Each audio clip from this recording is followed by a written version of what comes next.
We created bespoke bracelets for Team England at the Commonwealth Games. Those black bracelets they wore with the gold bar on, that was us. I don't give up. I just, honestly, I don't see no as an answer. I see it as a bit of an obstacle. So, it sounds so cringe, but the sky's the limit. I don't think anything's too out of reach. And people think I'm a bit delusional for it, but I don't.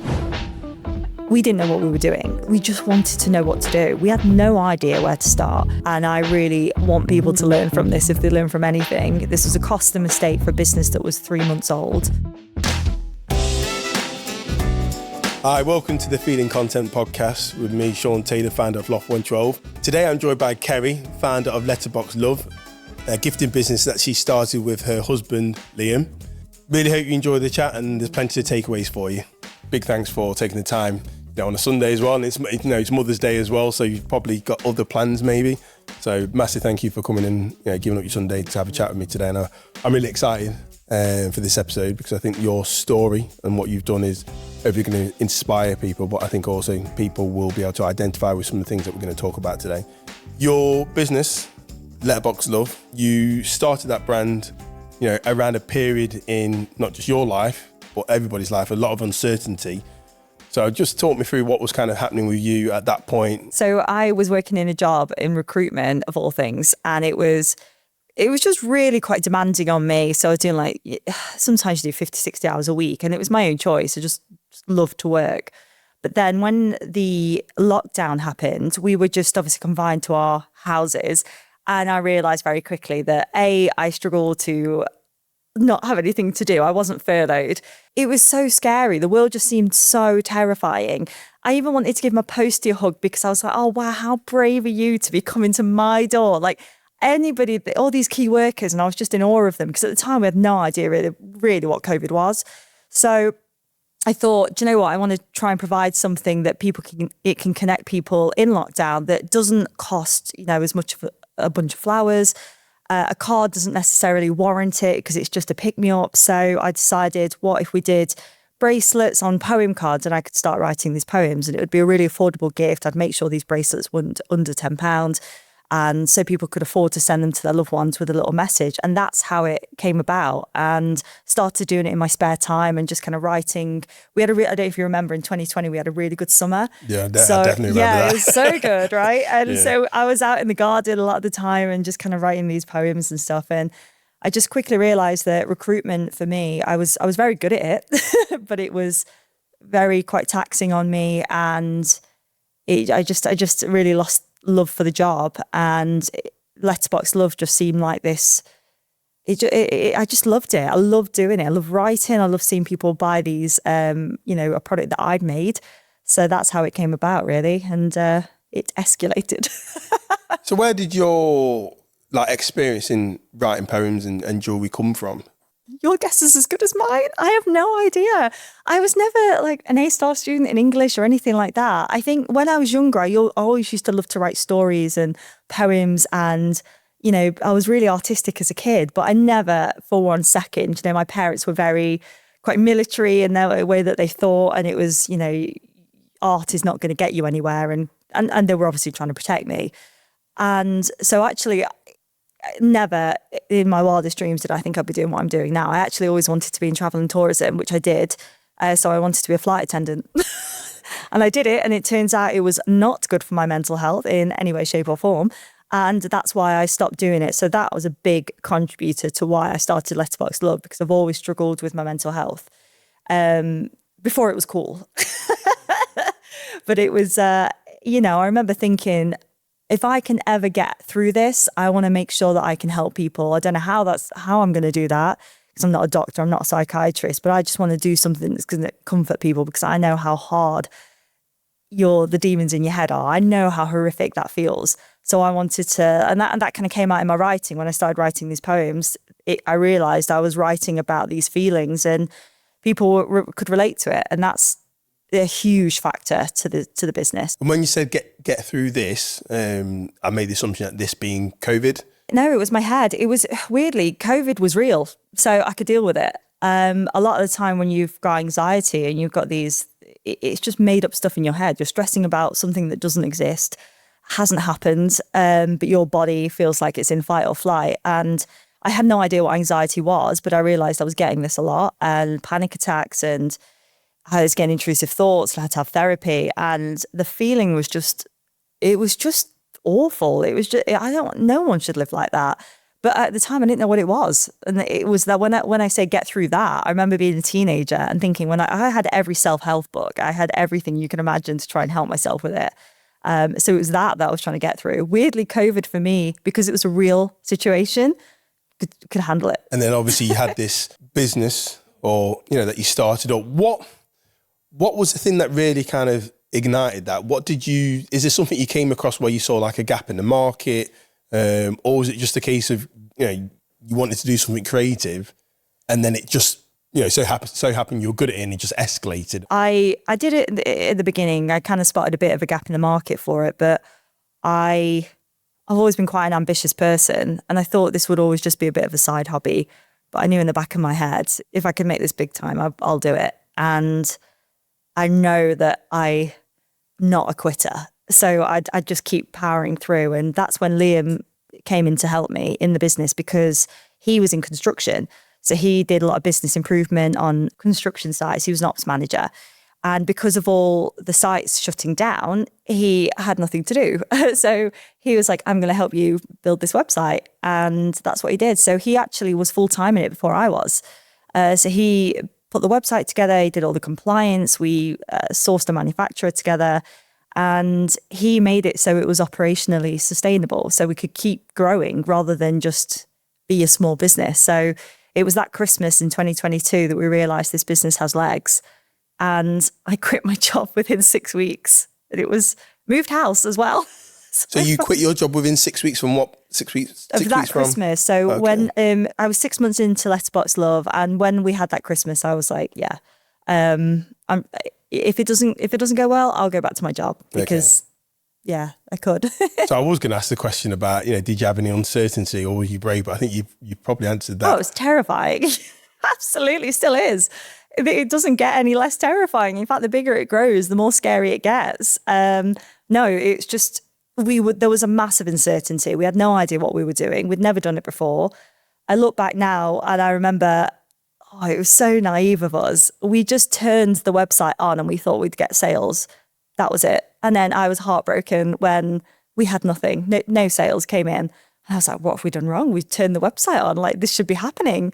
And of course, there's marketing you've got to do, and there's ads and all the rest of it. We were absolutely clueless, but we just went for it. We just thought, do you know what problem would I rather have? Would it be in my current job or with a business I'm trying to set off the ground? And that's what I went for, that problem. Yeah, no, it's brilliant. And I think just to quickly introduce Liam as well, because, you know, obviously he's your husband. You know, he's gone from a construction role, and I am going to put a pun in there because obviously he's set the foundations of Letterbox Love. I had to do it. I had to put a pun in there. Like you say, he was full-time before you, but those foundations obviously led to what you're doing now, and it's really helped with, you know, the journey so far, hasn't it? So yeah, he's incredible. There would be no business without him. He's absolutely incredible at what he does, and what people don't see is like he's not one for the limelight at all. And I always say, no, you're a big part of this. He's like, no, he just wants the quiet life. But if it wasn't for him, he does all of our operations. So he does all of our money management or the accounting. He does all the finance for the business. He does all the compliance to this day. So we work really well as a team. So I'll bring the sales in. So I'll bring in the opportunities, and then I hand it straight over to Liam. And then Liam will make sure we get it done, and he'll put together plans to make sure we can actually execute it. So we work very well as a team. We stay in our lane at work. Like, I don't look at a spreadsheet unless he wants me to. I don't try and weigh in. Equally, he doesn't try and, you know, tell me what about a new design. So we've kind of worked it out that that's the best way. What would you say is the best thing, you know, about being in business with your partner, with your husband? We just get it. We trust each other implicitly, and there's nobody I'd rather do this with. It's just you can just be fully yourself, and there's never a hidden agenda. You never have to worry about hurting each other's feelings because you just know each other inside and out. So actually you can make decisions better because you're not trying to protect each other, because you can just be straight up. And because we know each other inside and out, you can't even hide how you're feeling anyway. So I think just having that open and honest communication all the time has enabled us to get to where we are, really. Yeah, and I mean, I know I follow your socials, Letterbox Love and Letterbox Love officials, and although you say Liam, he is doesn't like the limelight, he is a very active role on the socials. He'll obviously take part in the content that you're putting on there. Reluctantly. He always looks happy. He's always got a massive smile on his face, and I think one of the ones that you put on last week, you embraced how probably awkward you both looked when I think you're at cowboy hats and stuff like that, but it's quite authentic, and I think that's what people kind of relate to. And we'll probably come back to that kind of like side of your content a little bit later. Just going back to the season of COVID when you started your business, as a teenager, you've gone through difficult times with anxiety and things like that. Is there anything in that time when you were building a business and when you were going through COVID that you learned about yourself? Yeah, a lot, to be honest with you. I think I didn't realise just how... I had no idea what an empath was. Okay. Didn't know what an empath was. And I realised that I was an empath and I just felt things so deeply. And when people told me their problems, I would absolutely take it on like a sponge, and anybody felt they could talk to me and tell me things. And I decided to turn that into a positive, because I think it's always been seen as a bit of a weakness and a negative to be a very kind and nice, fluffy person. I've been taught, and I think as a millennial, we've all been conditioned to believe that that's weak. Mm-hmm. And I realised it's not a weakness. That anxiety, that kindness that I knew I had, and I loved to see people happy. And when I saw the world around me that was so scared, I just felt this overwhelming, like I felt so compelled to do something about it. Little old me in two bedroom house the size of a shoebox writing poems, and that was my way of contributing. I realised that about myself, that actually this is not a weakness. I'm going to turn this into something that makes other people feel good and makes them feel happy, and actually that's quite powerful. So I've never let anybody try and take that away from me since, because it has been said to me in the past. I know it was always meant as a good thing, but I have been told in the past, you need to be taken seriously. You need to stop being ditzy. You need to basically change everything about you. Stop being this pink fluffy person. Otherwise, nobody will ever take you seriously. And when I set Letterbox Love up, I was like, I'm not going to change myself to fit a criteria of a director. I'm not going to go for Battleship Grey. That's not me. I'm going to be exactly who I am and still show you can lead with kindness. You can be a good person. You do not have to be this scripted monster that's hard-faced, made of steel. You do not have to be that person. And that's why I do what I do on the socials, to show that as the best I can, really. I think so. And I think, again, it's definitely something we'll pick up, because looking at the content you put out there, that kind of unscripted, unrehearsed, natural, authentic is very much a massive part of your content. Yeah. Which it's not always the easiest thing to do as well. We're kind of told nowadays, like you say, perfection and over rehearsed stuff, and people worry about how does this look, how do I look, how does this sound, and just freeing yourself up to be that authentic is probably sometimes harder than actually doing the scripted stuff.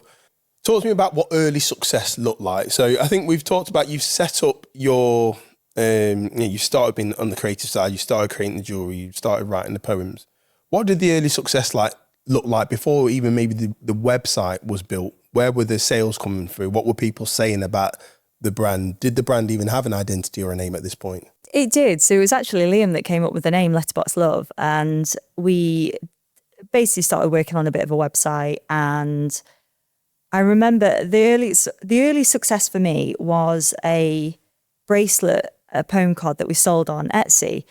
And I wrote it specifically for lockdown. It was called I Miss You. And the poem was very much related to lockdown. And it became a bestseller on Etsy.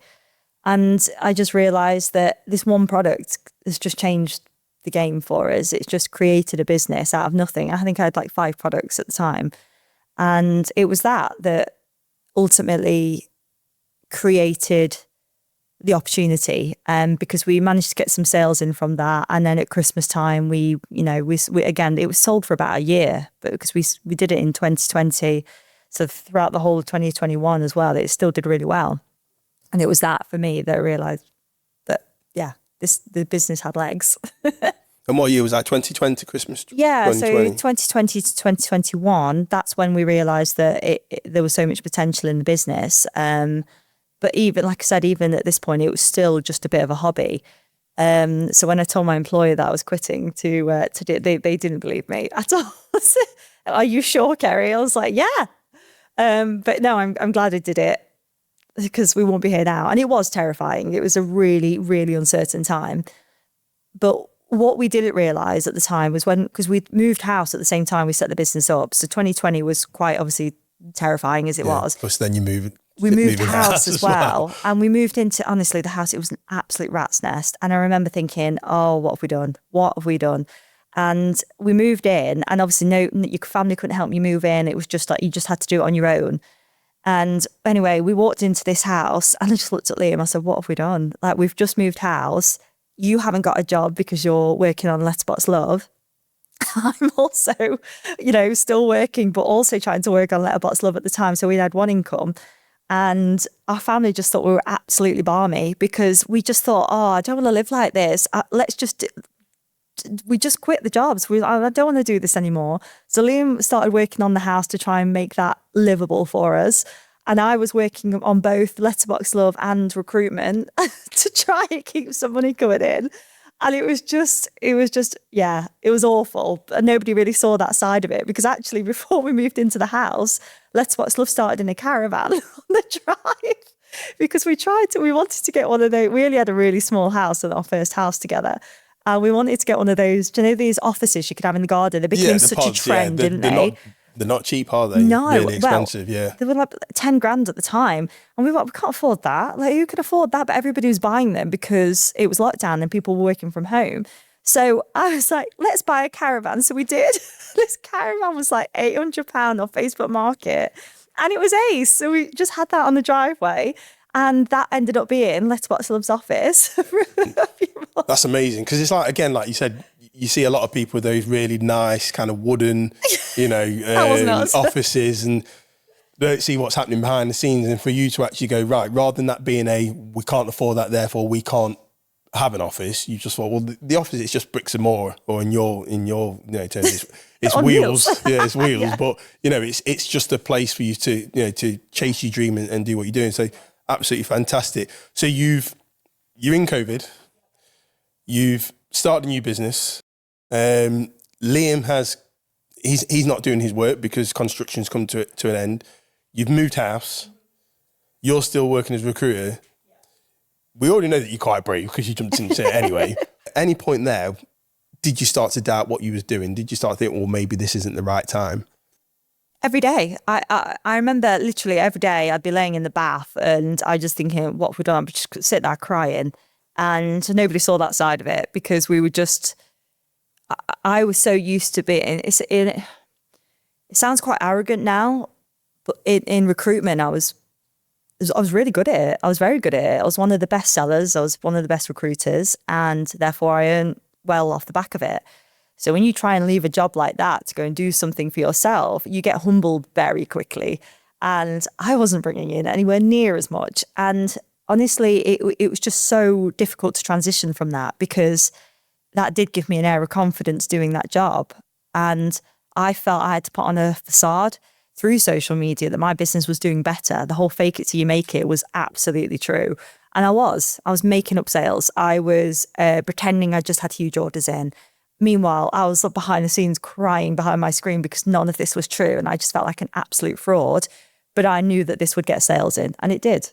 And I say this to any startup business now, the whole fake it till you make it, to a degree, it does work, and because it creates that kind of scarcity, that urgency, and it's a good marketing tactic. So that's what we did. So I'd be filming myself putting orders together and taking them to the post box and it's amazing. Thank you so much for all these orders. And it was just, they weren't real. So you actually creating content of you going through this fake it till you make it process as well, putting it out there. Yeah. Yeah, that's ballsy. Yeah, it was, it was, I just felt, because I'm like the most honest person, like I'm a terrible liar. So it went against everything, but I knew that I had to do something to just get some sales in. And I was like constantly looking at how other entrepreneurs did it and people I look up to. And I was listening to podcasts and watching videos all the time. And I was thinking, what do I need to do? I had no idea how to run a business, didn't have a clue. All I wanted to do was write poems and put pretty bracelets together.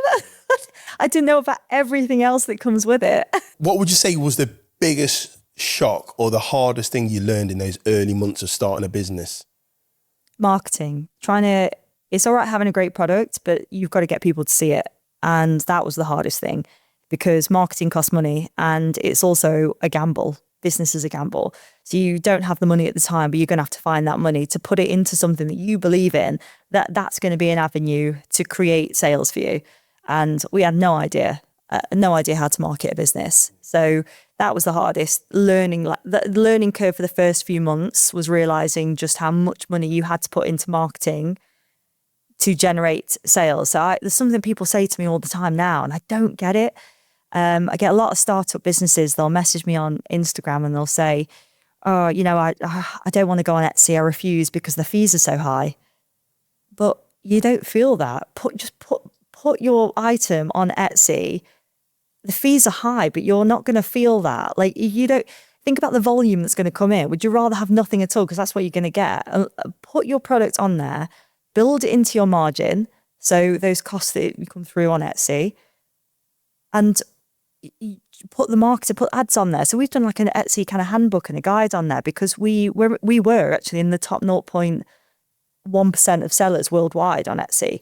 So we felt like we had a bit of credibility to actually give some advice on this. And yeah, the fees are high. But when you look at how much it is for a Google ad and all the rest of it, it's nothing. So just do it. Just put your products on there, build it into your margin, put some money on ad spend. And believe me, if you do well on there, it's the best thing you'll ever do. And I've never understood it when people say they don't do it because of the fees.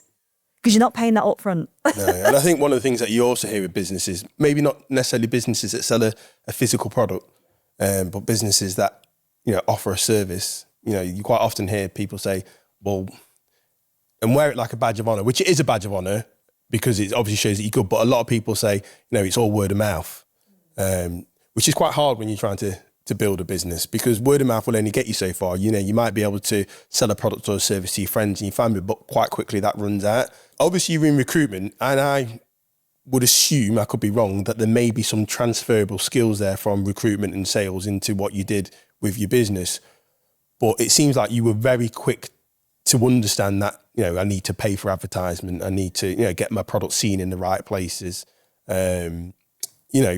How quickly, did you kind of do that, or understand that is, that's definitely the way we've got to go? Because it's quite brave. Like you say, you're not making, necessarily money on that. And this is at a time where, you're faking it till you're making it. But I think parallel to that, if my timings are right, that you're also maybe spending on, Etsy fees.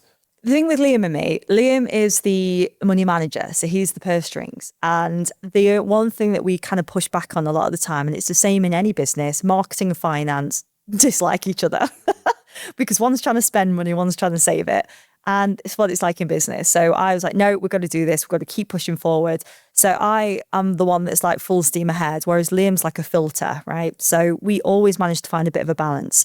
Because otherwise, I need him just as much as he needs me, because we have to push forward. So I was like, we need to do PR, we need to do this, we need to do that. And I was like, oh, we'll do it. And he's like, yeah, but what if we get all these sales in? It's fine, we'll figure it out when we get there. Like, that's just how we just differ in that way, but it works. So with the marketing side of things, we actually took on a marketing agency. Again, just trusted them because we didn't really have a clue what we were doing. And I look back now and it's probably the wrong thing to do, because we couldn't manage it. We couldn't look and see what they were doing. We had no idea. And it cost us a lot of money, because marketing agency, you're paying for the fees as well as the Google ads. And then we paid for Facebook ads. And I remember it was the year that Apple changed something about the iPhone and changed something about cookies and what you could see on your phone. Can't remember what it was. But anyway, we lost loads of money. We lost thousands because we were just trying something that was never going to take off. So it is a gamble. I'm not saying everything we've done with marketing has paid off, because it hasn't.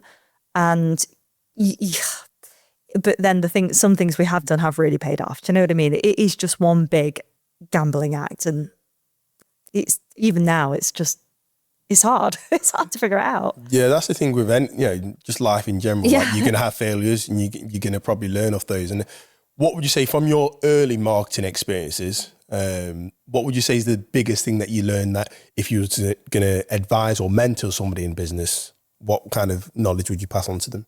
I'd say don't underestimate the power of social media. I think there's a lot of businesses out there still quite nervous of using it.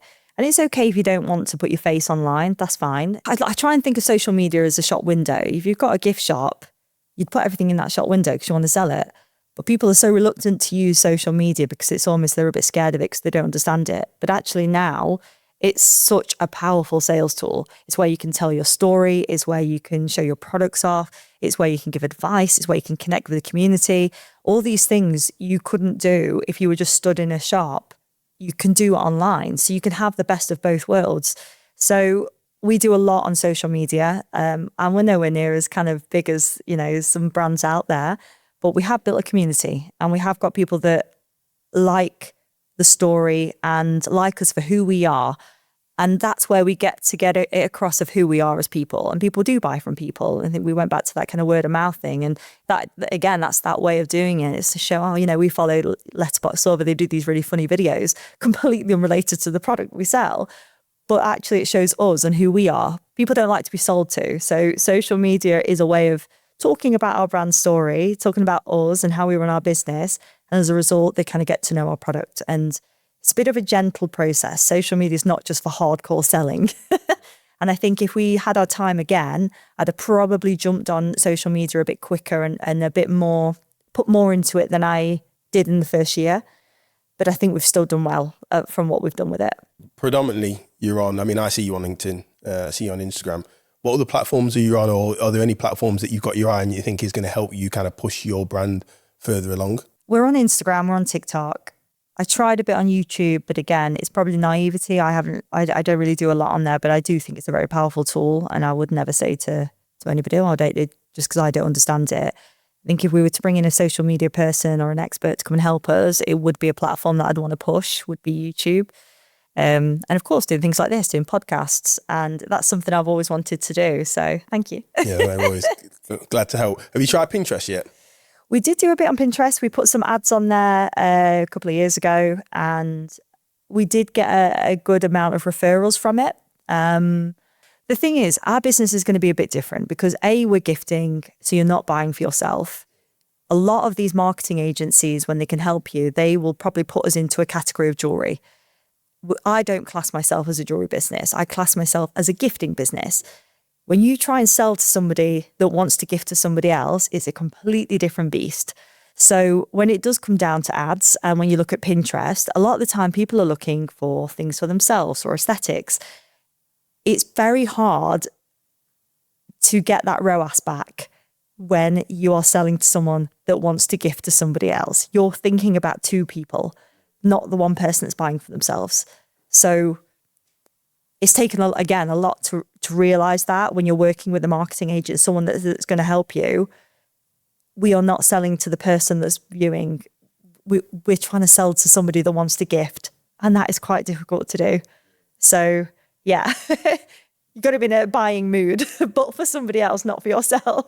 You're saying obviously a lot of what you're doing in the early days when you're doing the marketing, you're working with marketing agencies, which from the sounds of things create some difficulties, maybe not understanding the product. Like you say, you're selling to two people or you're selling to one person who's buying for someone else.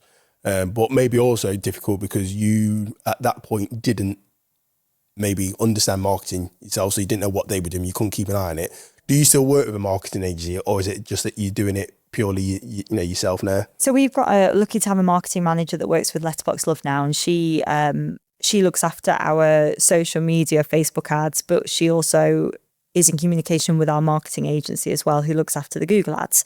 So I'm glad to kind of pass that to her, really. So she kind of looks after all of that for us. But one of the biggest, and I will say this, I don't think I've ever said this to anybody, but one of the biggest mistakes we made early on, and I really want people to learn from this if they learn from anything, this was a costly mistake for a business that was 3 months old.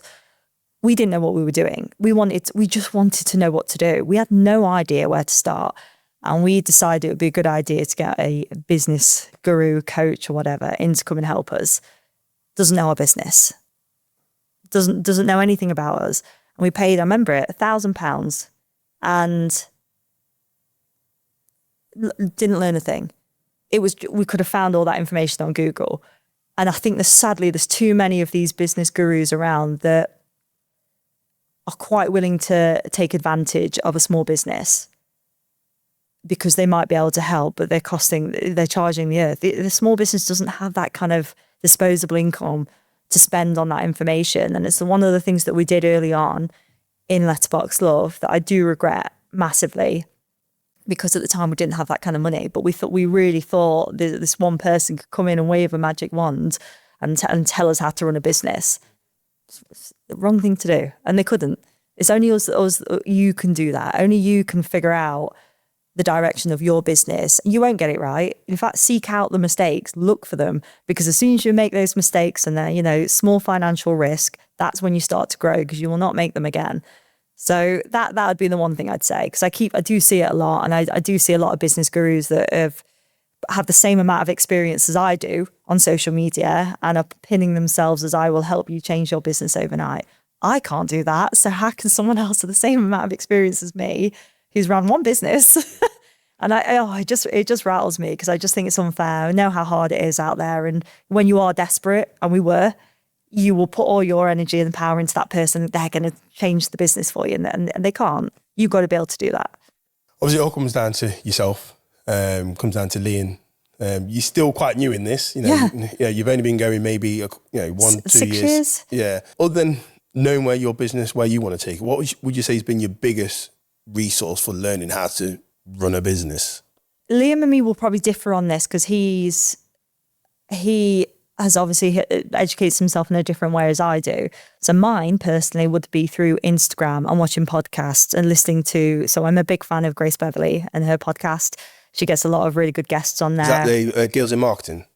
No, but I do follow them as well. No, Grace Beverley. So she runs the Productivity Method, Tala, Shreddy, and she's got her own, obviously, podcast as well. So she's, brilliant to listen to. And I think she's somebody that I really admire. Listen, I love the guests that she gets on and find that really helpful.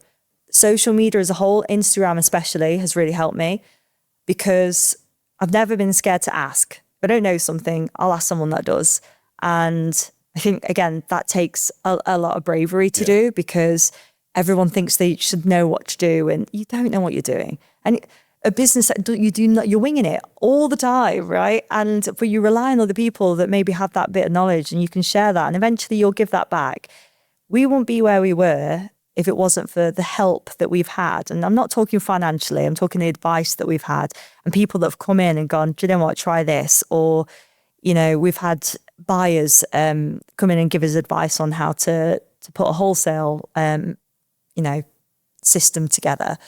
And even on Instagram, if I see somebody doing something, I'll say, oh, do you mind me asking, where did you get that from? Or how did you do that? And if you ask the question, people are quite willing to give you the answer. And likewise, I pass that on now. If somebody asks me a question and I'm not a gatekeeper, I'll tell you, because I won't be in the position I'm in now without that. In fact, one of our biggest competitions, who we met at a trade show, does the similar thing to us, really. She's been absolutely incredible for us, and we're good friends now. And you'd probably think that, oh no, with competition, it's bad and we shouldn't talk to each other. No, the business isn't like that. She's been brilliant for us, and she's helped us no end. And we've been the same with other people that are starting up in the industry, and the gifting industry especially. We'll help them with trade shows and what to do, and how to kind of get your brand out there, and what we do, and which agencies we work with, because there is enough to go at for everybody. Yeah, and I think this is the thing. I think especially when you're looking through the window across social media, and you've got a business, we're all have our doubts. I think any business owner will always have a doubt whether they're doing the right thing, because the measures of success, are constantly changing. I was having a conversation with someone yesterday, and we'll talk about the algorithm. I liken the algorithm to like a religion. You can't see it. The rules are very vague, but we have to live by it, and we believe it. But and you're hoping that it's going to pay off for you. You know, Yeah. you're going to go through the pearly gates, Yep. and you're going to look back and go, that was great. I trusted the system. I had faith in it. And Yeah. but we don't really know what the algorithm is, or I don't know what the algorithm is. So Nobody to does. try and create a business around that and be seen by trusting in this algorithm is really hard. But I think one of the things that you touched on really, really well there is the bravery to ask someone for assistance, because it's not just asking, it's also accepting that you're not an expert. And I think maybe that's looking at your story, that's probably the growth there, is going from fake it till you make it to accepting that actually I'm not an expert in everything, but in order to become that expert, I then need to start asking people. And I think that's a massive learning for anyone in business. And again, I remember having a conversation with a friend of mine who's in property, and he always says when he realised that in order to get to where he needs to get, he needs to surround himself with people who are either on a similar journey, and have that kind of thirst for wanting to get there, but equally putting himself in uncomfortable situations where he's in rooms with people who are further along that journey. Because, and like you say, those people who have achieved it, who are doing it, then quite often they're not gatekeepers. Quite often they will help. Have there been any kind of key people in your journey as a founder of Letterbox Love, that have kind of passed on information and helped you to get to where you are now? There's certainly been a few. Somebody that definitely comes to mind straight away is she's quite senior in the Card Zone, Clinton's brand. She's a buyer, and we got to know her through. We were on the radio in Derby, and Derby Radio, I think Liam was kicking off about energy crisis or something. And anyway, we were talking about our business and how it's affected us. And she's also local and kind of heard this on the radio. And I'd been trying to get in touch with her for a long time because I'd love to be stocked with Card Zone and Hallmark, and it's all the same brand. And she kind of just took us under her wing, and we didn't know we didn't know what we were doing, but she liked us, and she was like, no, I'm going to help you. So, and she did. The information, the knowledge that she gave us, and the opportunity that she gave us, when arguably we were probably too young to in business to be able to kind of fulfill it. She was like, no, I back you, you've got this. And that's how we ended up being stocked in one of the biggest chains, greetings card chains in the UK, was through one person who just believed in us. That's unbelievable. It's incredible. And we wouldn't be where we were without her. And she was just an absolute asset to us. We just consider her a friend, really did. And she didn't have to do that. She didn't need to. She wasn't necessarily getting anything out of it, but just the kindness that she showed us. And for that, I will always pass that kindness on, because if I can do that for somebody else and be a big part of their journey like she has been and still is to us, then I'll do it. So she's somebody that definitely is, a major reason. Fantastic. I want to get to 2022 for a reason. Obviously, there's so much in there, and your 22 was wild. Yeah, exactly. Before we get that, we know where you are in 2020. Yeah. Like I say, with the new moving house and all that kind of stuff, changing the role. Talk me through how we get to 2022. What were you doing on the business side and personal? So we realised very quickly that Liam and me were working in different rooms of the house, right? So he was in the kitchen and I was in we had this tiny little annex on the house that we then created a bit of an office for me in. But we weren't talking to each other at all. And we were like, why is this business not going anywhere? And we just laid in bed one day and realised that very quickly we need an office. We need to have a space where we can separate home and work life, because it was just all amalgamating into one. It wasn't good for us. It was me usually that was just working 24/7 because I didn't know how to switch off. But then Liam didn't know how to actually engage and kind of crack on. So we were just not working in an environment that was healthy at all. So we got our first office and it was this tiny little room and it was perfect. I was so proud of it. And that is where the business really started to take off, because we were communicating every day. We were able to separate it, and it was just ideal. So 2021 really was kind of a huge kind of growth spurt for the business, because it was the year that we started to understand wholesale and start to work with gift shops and garden centres and get our product stocked into businesses as well. We also understood a little bit more about PR, and we had the Derby Telegraph kind of do a bit of a story on us, and we were just really proud. We were in a really good space. We were so full of hope, terrified as well, because we were coming to the end of COVID and we were thinking, is this business just a COVID business? Is it going to absolutely fall off by the time COVID ends? And we were very set on making sure that didn't happen. So as we came into 2022, because that year was our kind of growth year and understanding more about the business, 22 became the year of opportunity for us, but also terrifying. So we moved into a bigger office because we'd started to get more work in from the likes of Card Zone and other gift shops and retailers. And then one day, I remember being on a train and I had a message come through on Etsy. And long story short, we then created bespoke bracelets for Team England at the Commonwealth Games. Oh, wow. Okay. Huge. Absolutely huge for us. So those black bracelets they wore with the gold, the gold bar on, that was us. And that opportunity was just huge for us because off the back of that, we had other events and projects come in and say, oh, can you help us with this? We saw that you made these bracelets for Team England. Then we did the World Rugby League as well off the back of that. And then that year we also we'd sent bracelets off to was it Capital Ball? I think Harry Styles was like headlining and we sent a load of bracelets to them as well. And then in November of that year, we went to the Great British Entrepreneur Awards. Now, those awards in business are like the Grammys, like it's just huge. And I remember sitting on a table with 8 other people. Liam and me sat there knowing that we had a jewelry gifting business. And I was sat next to a NASA engineer. Wow. Liam was sat next to somebody that basically gets A-listers onto yachts. And we just had the biggest imposter syndrome. And we just said, do you know what? We're here for a nice night out. Nothing's going to happen from this. But we were glad to be known as a finalist. So we were really chuffed. There was like 2,500 people in this room. It was crazy. Stephen Bartlett's won this award. Like it was just huge. And we just sat there anyway. And I remember at that time, throughout the whole of November, I was feeling I was filled with fear. I was scared. This business was scaring me at this point because it was getting bigger and I was thinking I'm not good enough. I'm doubting myself. I can't run a business. Like who do I think I am? It was just a really hard time. I think back to 2022 and it should fill me with excitement. And instead I just think how scared I was. And nobody knew I was feeling this way. I didn't know what I was doing. And that night in London, and I'll never forget it, they called out our name and we won Young Entrepreneur of the Year.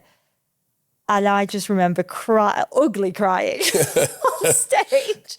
And I was just like, oh my God, it was just horrific. And I was just like, I couldn't believe that we just won.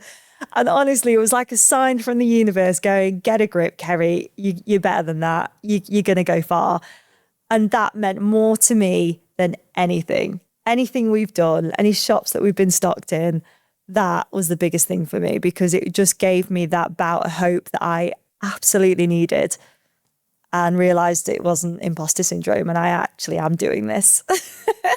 I want to talk about what changed after you win that award, but I want to look at the things that are in place that you don't just win an award from nowhere. It'd be dead easy to go, okay, started in 2019, 2020. In 2022, we sat on the table alongside, like NASA engineers and we've won a young entrepreneur award. Like you say, people like Stephen Bartlett have won that. So it's a massive award. I think if we take a few steps back, the biggest kind of commission was the Team Commonwealth. That seemed to then almost have like a domino effect where you got a few others. How did they all link together? And also, what would you put it down to that got you that first Commonwealth job? Honestly, I don't give up. I don't see no as an answer. I see it as a bit of an obstacle. It sounds so cringe, but the sky's the limit. I don't think anything's too out of reach. And people think I'm a bit delusional for it, but I don't. I just think, you know what? Why can't I create the gifts of the Commonwealth Games? Like, why not? I just don't ever see anything as too much of an obstacle. And I just think anything is, if you can see someone else doing it, therefore it's possible. And that's the way I look at it. And I've always been like that, really. And that's how we kind of get the opportunities in, is because I don't give up. I just keep going. And eventually something will happen. And I'm very hard on myself, which I'm working on, because if something doesn't quite happen to the way I expect it to, or I hope it will, then, you know, I kind of get a bit upset, but I'll pick myself up and I'll go again and just learn to be incredibly resilient in business, because you will get more no's than you'll get a yes. But I don't really remember the no's. And I think as long as you forget about all the ones that have said, no, you're not for us, or they've said, no, your product's this and your product's that, you just can't take it to heart, because it's just the environment. It needs to be in the right environment.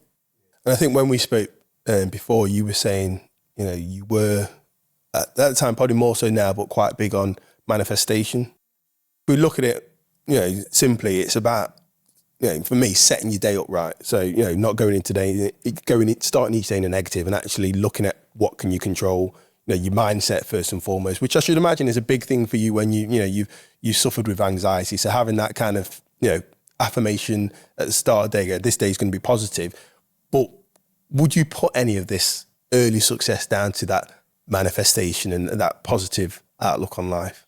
I didn't really know what manifesting was at the beginning of the Letterbox Love, but I do understand that I probably I do a lot of it without realizing. So the visualization side of things, I could always just see this pink office that I would be in. I could see there'd be a pink sofa in the corner, and I could see what was on the walls.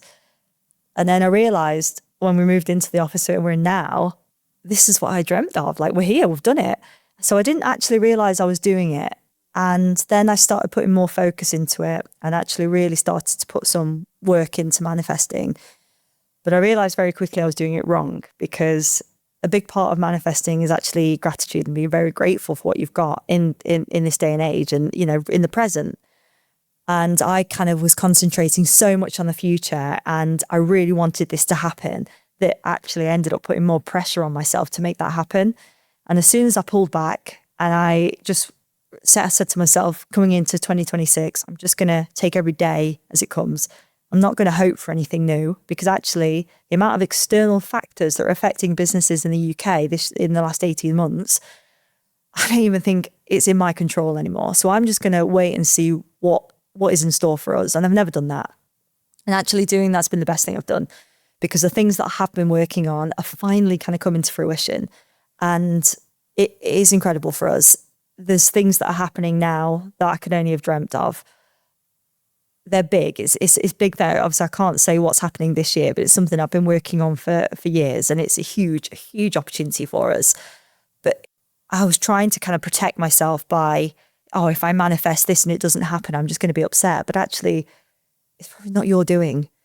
We can't help what world leaders are doing at the minute. We can't help the price of silver skyrocketing. We can't help, you know, stocks and shares. We can't help any of that. All you can do is control this very small aspect. And I think that's why I stopped doing it and just started taking what I've got now and thinking, this is brilliant. I'm really grateful for this. This is really good.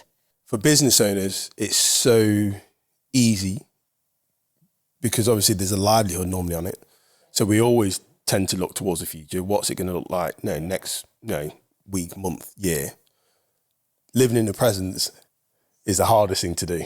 So I think for anyone kind of listening or watching, and, you know, maybe taking that as one thing, is like, you know, try and live more in the present. Try and look at what you're doing right now, which is working for you. Yeah. You know, which again, when maybe, you know, bookings aren't coming through or sales aren't coming through, it's easier to say, you know, live in the present. Liam always says to me, because he's very good at switching off when the time's right, whereas I'm not.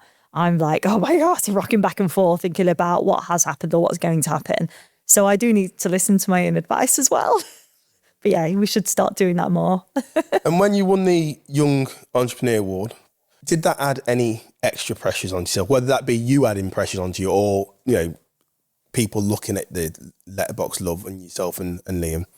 No, honestly, it just gave me confidence. It just gave me so much confidence. And I'm still to this day, it's the proudest moment I think I've had, because I had no idea that I was capable of that. And it's credit to both Liam and me for doing that. And nobody will know what it meant to us. It was just us two that night. It was just only us two in the business. It was just two people. And I'm so proud of us. So actually, we still use that to this day because it's just given us a confidence boost. And we know we're capable now. We don't have to think we are and wonder if we are. We know we are. And I think sadly, sometimes people see confidence as arrogance, and it shouldn't be seen like that because it's not. I think it's okay to be confident in what you do, and in order to kind of keep pushing forward. I think it's not arrogance at all. So again, that's something I've had to learn the hard way because I often, again, you kind of brought up to think you can't be too confident because you're going to be seen as cocky or arrogant, and it's not. It's not very British to be too confident, is it? Yeah, I think that's the thing. I've always noticed, there's been times when I've had to, well, not had to, but I've worked out in America and it's a different culture. Confidence is, they have it in abundance a little bit more, and it's not seen as a negative. It's just seen as, believing in yourself. It's true. In Britain, you've got to be very humble, very quiet, very modest, and you can't be too outspoken. You can't be this and you can't be that. And it's exhausting. Just be whoever you want to be. And then so from Young Entrepreneur Award, which was massive, obviously there's a lot of momentum growing now, within the business. You then got the opportunity maybe a year later to go on Dragon's Den, am I right? So just talk me through that kind of process. Well, they actually found us. So we were scouted for Dragon's Den. Again, I think it was through social media that they found us. And we were just like, this is amazing. This is the best opportunity ever. And we went through all the motions. And as we kind of got closer to, being confirmed for a filming date, so there's a lot of kind of pitch tests and script tests. And then it kind of got around to the filming side of it. And we had our filming date booked. And Liam and me were he was obviously, as we've mentioned, Liam doesn't like to be in the limelight at all. So for him, he was really out of his comfort zone. And I was just thinking, this is a great opportunity for us and the exposure we're going to get. And I don't think I was really thinking further than that, naively. And we realised very quickly that it's a TV show at the end of the day. And you can't help how you come across. The casting crew were great, talked us all through it. But at the end of the day, it's a TV show. And we're not a startup business anymore. At this point, we had won the Great British Entrepreneur Awards. We had got retailers all over the UK. And we were about to air, everything about our business, everything about us. There's being vulnerable and then there's that. And although we knew our business inside and out, and I do believe there's questions that they'd have asked that we would have 100% been able to keep coming back to. We'd have been fine with it. You can't help what's edited. And I think we were just so aware of that at the end of the day, this is a TV show. This is our livelihood. And we have way more to lose than we have to gain. And I did beat myself up over it because I thought, are we making a huge mistake here by cancelling this and not doing it? But actually I realised if we were a startup business, nothing to lose, of course I'd go on. I'd back myself. We'd be great. But we're not a startup business. This is our entire life is this. We're just two people. This is two income. This is our life. And we're about to put that on the line for some airtime and some investment. And it wasn't the right move. To get a grilling on live TV, it was not the right move. And it was probably the bravest decision we've made was to say, this isn't for us. And we've never really spoke about it. We just sort of said let's move on to the next thing. But yeah, and I don't regret that decision. I did at the time. I remember thinking if we made the right decision here. And I think ultimately we did make the right decision because we've managed to still grow organically. It's a brave decision. You would have been going on there to get some investment, which, would have helped. Yeah. You're in a competitive market, jewelry or gifting market, you're in a competitive market. So taking that decision not to go on to Dragon's Den, but still going into that competitive market, has it ever felt overwhelming when you look at maybe bigger brands? Have you ever thought it's a lot? How we're going to forge our way in this market? All the time. The biggest learning curve we've had in business is cash flow. The bigger your business gets and the more sales that come in, cash flow is going to be the one that crops you up. And I think that's I never understood why businesses needed investment. I never understood why they looked for that until you start to really get momentum and you realize that how important cash flow is. That for us, even to this day, I think you ask any business owner, you could have the best sales month that you've ever had, but if you've not got the cash in the bank right there and then, it's going to crop you up. So to manage that with no kind of financial experience, we're not financial directors, not accountants. That's the hardest thing in my opinion in business, is to manage your cash flow effectively. The bigger you get and the more we grow, the harder that gets. But again, resourceful, you ask people, you talk to people, you understand what you should be doing, and put your pride to one side and ask the question and ask the right people and get your... you don't need to be flashy about it. Do you know what I mean? The people think, oh no, you've year end and it should show X and this is how much. Put it to one side. It's about running your business and managing it effectively as best you possibly can. And as you said, like as the business gets bigger, as you make more sales, it effectively gets heavier.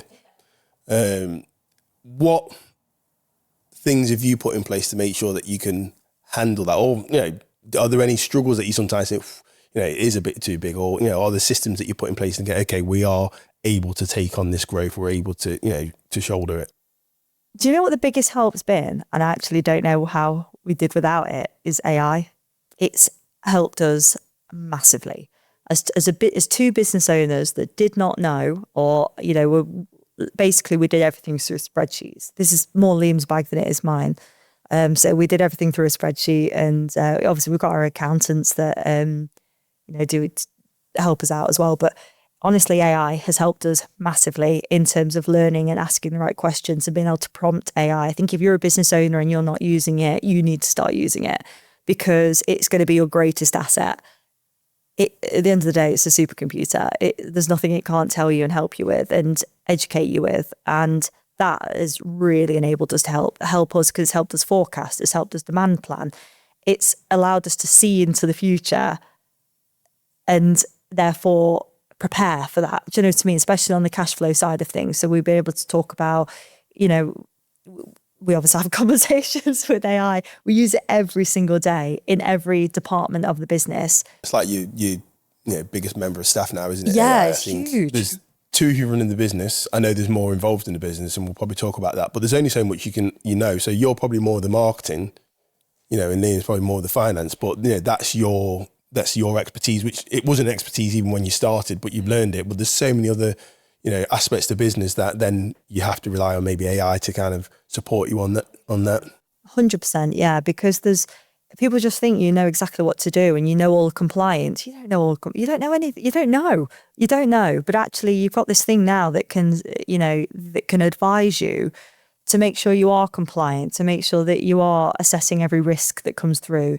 You can basically put all your ideas into it and be like, okay, tell me what where should I be? What should I be doing? And it's all in the prompts. I think AI has just been just huge. It's so incredible for business owners. And at what point did you really start using AI within your business? As soon as it came out. So we actually had the first version of ChatGPT. We were one of the guinea pigs. Like they had these test things. So Liam's huge on it. So there's he's creating apps from it now.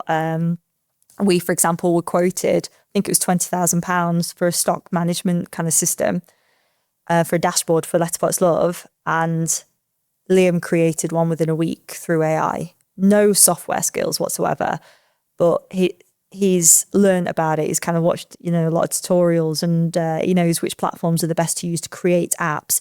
So actually, not only has that saved us money, it now has made us so much more operationally efficient and continues to do so. So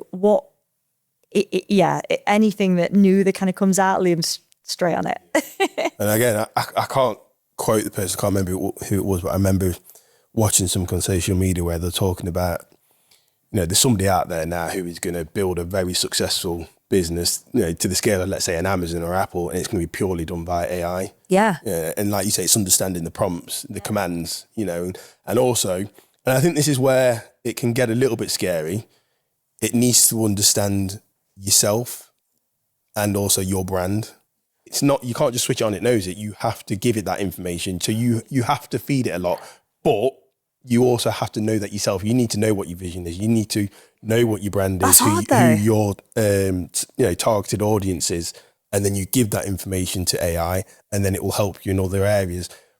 But then, like I say, as much as that's a tool, I can understand why some people get scared, because like, well, I'm actually giving it so much information.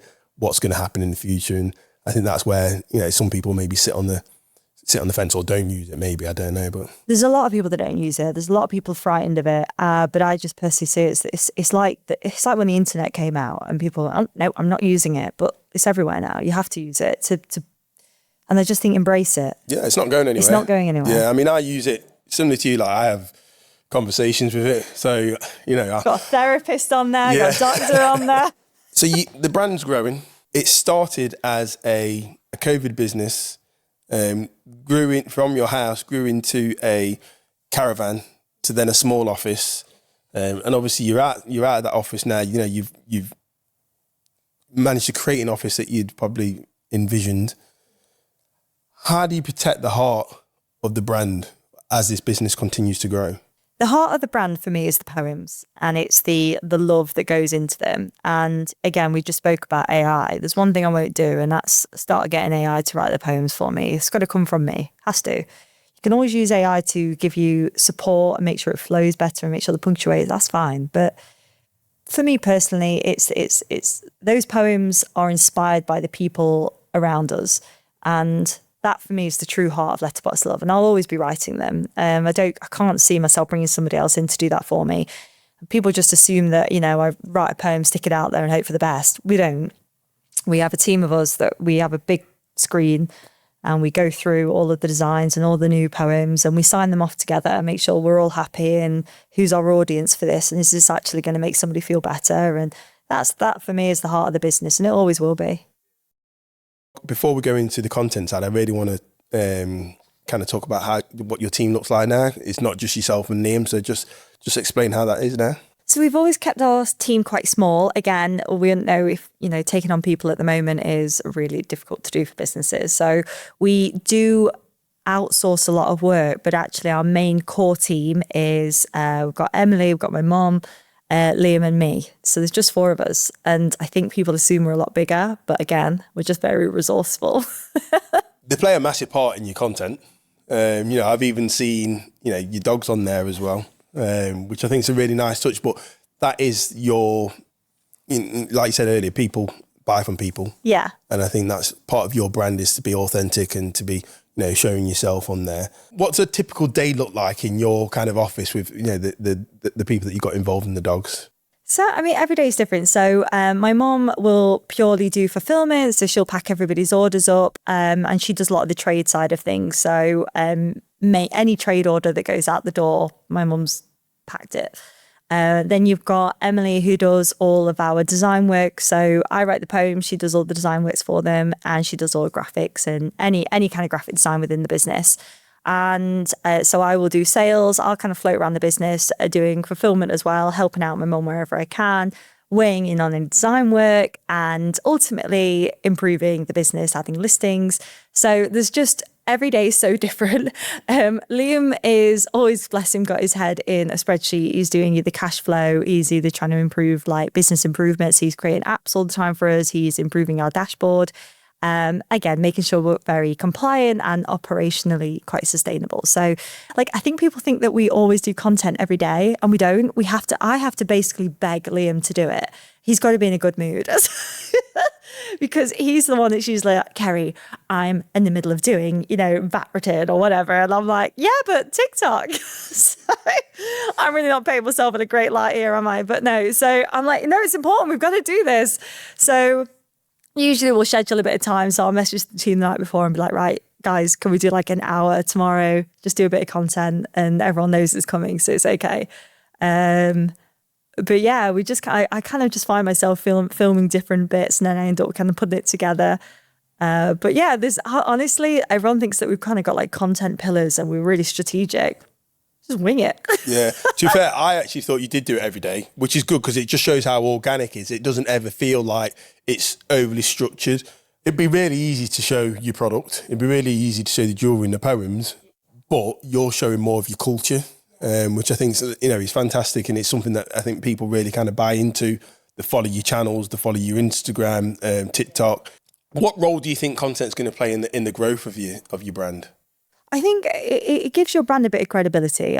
Sadly, I think it does. I know people probably don't want to admit that, but it does. The more people that are able to find you and, you see the following, or it kind of gives your business that, people follow you, therefore you must be reliable, you must be good. A bit like Trustpilot almost, Basically, the first thing I do when I find a business online, I'll go to their Instagram to check they're legit. And I don't know why I do that.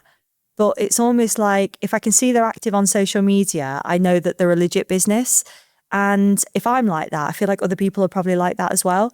So it kind of gives us that authenticity, I think, to be able to post on social media and online. And it kind of, when we're growing the business and we're bringing people on that journey with us, we don't know where that's going. We hope it's only going to go up, but it's just nice to kind of bring people on the journey and create a community. We've never been big with influencers. We don't do a lot of influencer marketing at all. We're more about our community, our customers. They're the ones that we reward as best we can. And we try and get that out as much as we can. So we try and stay kind of true to our morals and our values on that. It's not, I haven't got anything against influencers or anything like that. And it's more just, I want to try and look after the people that put money in our pocket and have allowed us to grow as a business. And again, we are a low ticket item. Influencers just don't work with our brand. I'm not saying they don't work with anyone. They don't really work with our business that well. It's yourself and Emily that do a lot of the content. What would you say are your favourite kind of apps to use at the moment to kind of help you create content efficiently? So honestly, we just create a lot of the videos in TikTok. CapCut's been really good, and edits for Instagram. I think that's their kind of new CapCut really for Instagram. But they're the main ones that we use. We don't really use anything too special, to be honest with you. We just people. I feel like now again with the use of AI, people are looking for that real footage. They're not looking for polished images and polished videos anymore. It's sometimes unbelievable, isn't it? Yeah, it's incredible what you can do, but we don't use it. We don't use AI for that. We use it to kind of help us with understanding the scary stuff about business and the facts and the figures. But the creative side, we do that, and we kind of want to keep it that way, really. So it's just to show people the real us. And it is hard to sell on social media because a lot of people say, yeah, but I put a product out there and it gets zero engagement. It will. Sadly, it will. People don't want to be sold to on social media. So it's still something that we find it really hard and we're up against, is trying to get your product into some content that isn't about the product, but it is about the product. It is hard to do and it's a bit of a skill, but yeah, learning every day. When we spoke before, you said you had a little bit of kind of like, similar to me, frustration with the algorithm as well. Is there anything that you think, is a real struggle for businesses like yours? So maybe ones that are in the gifting kind of sector where the algorithm really isn't very helpful? It's constant. The algorithm's changing all the time. And I think what I don't want to see businesses do is think that they can pay a social media expert and it will solve their problems. You do have to understand to a degree, but a social media expert will help you navigate how to tell your story and how to showcase your product, but they just can't give you the answer because the algorithm just does change all the time. So basically don't think you're doing anything wrong, because you're not, because what was probably once correct last month now isn't correct this month. So I follow a lot of kind of guidance online. So there's one that I follow actually who's brilliant, called Socially Speaking. And she basically, their brand is all about getting you to go viral, but they put out helpful tips every week about what's happening with the algorithm that week. Really great. They just put that out there for you to kind of understand and digest, and put out a lot of helpful tips there as well. So that's probably somebody to give a follow. And yeah, just understand that if you're going to put a post of your product on there, it won't get engagement. It doesn't mean your product's bad. It's not. It's just because people don't want to be sold. They won't engage with that. But if you put a a video of you making your product or creating or how brainstorming your product, and then you show your product, that will get engagement because you're just showing more of the story about how it came to life, basically. If content was to disappear tomorrow, or your ability to create content was to disappear tomorrow, that's my worst nightmare. I was going to say, what impact would that have on your business? I'd be devastated. I'd be absolutely distraught because I've seen it happen. You know, when people say, "Oh, you know, my account got blocked or it got deleted," and I'm like, "What if that happens to us?" Because it does take time to build it. It doesn't just happen overnight. And it used to be seen as a really trivial thing about how many followers you've got and how many likes you've got. For a business, it's everything. And it is. It's your livelihood again because you've worked so hard, and it doesn't happen overnight to generate that kind of engagement. And that kind of credibility for your brand. So it'd be hard to kind of overcome that. So I'm going to come down to just these are 3 questions that I want to ask. So obviously, you know, you work with your husband, Liam. If there's other couples out there in business together or looking to start a business together, what one piece of advice would you give them? Do what works for you and communicate every single day about how you're feeling, what's on your mind. It doesn't matter if you're over talking, just keep talking, because the more you understand each other, and actually you sometimes don't realize what's wrong with you until you talk about it yourself. So you know you're not quite right, but actually when you start talking to that one person you trust more than ever and it starts coming out, you realize actually, oh, okay, there's a solution to this or whatever that problem or issue might be.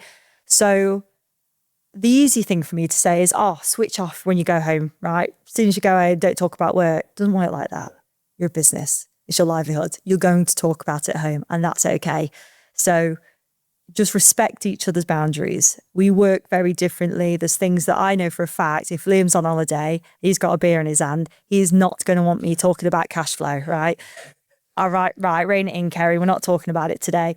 But, you know, he knows that I have to sometimes get it off my chest. So he'll literally allow a bit of space on that in that day and be like, right, Kerry, get it all off your chest. Just respect each other and communicate, and if it will work for you.